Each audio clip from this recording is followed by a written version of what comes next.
we got to start with the FA Cup final. Of course. Oh, shall I mention it's the oldest cup competition in the world? Because I don't think that's been mentioned at all. I didn't know. Manchester City, 2 down, 1 to go. Yeah. They beat Manchester United 2-1. Look, I don't want to play this down because it is a leg in the treble, but I think it's very obvious they're focused on the Champions League, yeah? And yeah, although I thought they celebrated rightly. I mean, Pep looked quite emotional, maybe because they hadn't won the FA Cup since 2019, which is for a team that wins everything, certainly domestically, that still feels like a long time. And also, I think because they knew that it was one more in the bag, and like as you said, 2 down, 1 more to go in the Champions League on Saturday, and I think they knew that the dream of that treble is getting closer. So, although it's interesting because I was really struck by what Pep said after the game, where he said, more than the treble, for me, it's about winning the Champions League. Yeah. I have a sense there'll be something missing if we don't win the Champions League. It's interesting because this isn't something he said before, at least not previously, right? He always gets asked the same questions. Every Champions League game, they ask him, well, how important is it to you to win the Champions League?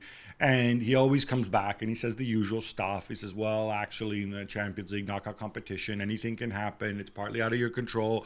We just want to get better every single day, blah, blah, blah. All the coach speak. And it's all true, and I understand why he says it. But here, he said something different. And he said, this is really important. I want to put more pressure on the players, not that they need more pressure. And it's funny because writ large, this isn't a situation where the owner is obsessed with winning the Champions League, because I don't think Sheikh Mansour cares one way or the other. It's not critical to City's business model, whatever that may be.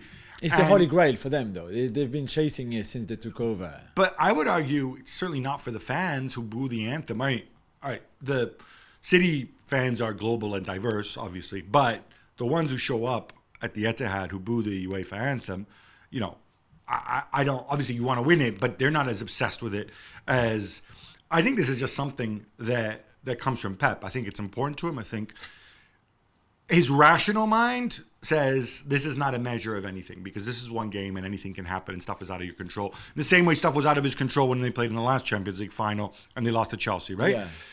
Yeah. But he has an emotional mind too because he's an ex-player. He's a human being. And emotionally, winning a Champions League without Lionel Messi, that resonates. Yeah, I think so. And he's probably had enough of the narrative of you haven't won it since 2011. You failed every time with great teams at Bayern and at Manchester City. And maybe this time he's a bit more open about how important this is, like you said, that he's never said before, because he feels that if they don't do it this time, I mean, come on. No, it's nothing to do with Inter Milan. It's just that they are such in great form.